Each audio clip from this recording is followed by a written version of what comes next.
you know that it was only a matter of time. When Marvel first started hinting toward the Avengers movie, I was like, yeah, okay, whatever. When they actually announced it, I thought to myself, this has the potential to be really good, but it also has a lot of potential to be really, really bad. When they announced Joss Whedon as the director, I threw my hands up in the air and said, well, so much for it being good.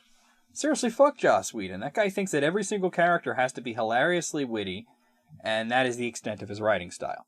Anyway, that being said, there is some pedigree here with the characters and actors. Everyone and their mother likes Robert Downey Jr. as Iron Man. Captain America was awesome, Thor was pretty cool, and apparently Bruce Banner is now played by Mark Ruffalo because Ed Norton didn't want to play ball. Okay, so if you saw Captain America, you know about the Tesseract. In the end of that movie, it was dunked into the ocean but later recovered by Howard Stark. S.H.I.E.L.D. now has it, but Loki shows up after the events of Thor and steals it and uses it to either kill people or control them. He gains control of Hawkeye and starts his rampage. Fury and Coulson start calling people in. Apparently in the interim between Iron Man 2 and this movie, the Avengers initiative was scrapped. But Nick Fury is like, fuck that, we need the Avengers.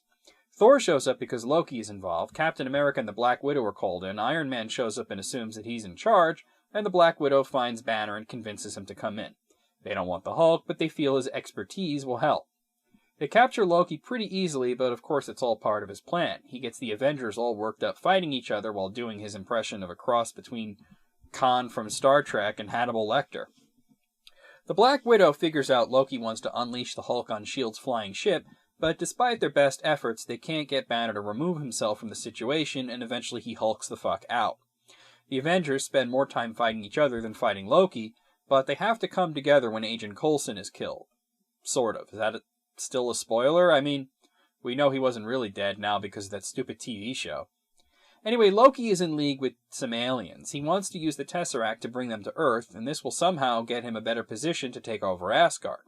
He manages to open a portal over New York City, and an endless wave of alien troops starts dropping down from the sky, just like that Galaga game that nameless S.H.I.E.L.D. employee was playing earlier in the movie. The Avengers fight the aliens off. They manage to find a way to close the portal, but not before Iron Man shoves a nuke into it, because that can't possibly cause any issues. New York has seen better days, but Earth wins. The Avengers split up. Fury doesn't bother tracking them because he knows they'll assemble again if needed. So how was the movie? Well, it's not smart, that's for sure. It's predictable as all get out. It does suffer from the Joss Whedon everybody is a snarky lol fest issue, and there really are some lines that are just cringeworthy. But despite all that, there's a lot to like. The Avengers isn't trying to be the smartest comic book movie. It's not trying to win any Oscars. It's not trying to be The Dark Knight or Watchmen or even Captain America. It's just trying to be fun. And this is the best thing they could have done for a property like this. It's interesting to see that with characters like Iron Man, the Hulk, and Thor around, the heavy hitters per se, characters like the Black Widow and Hawkeye are not exactly unimportant and drastically impact not only the plot of the movie, but they're just as good in battle. The Avengers movie remembered that Captain America does have superpowers, something most comic writers forget, and the Hulk, I actually really like this version of him.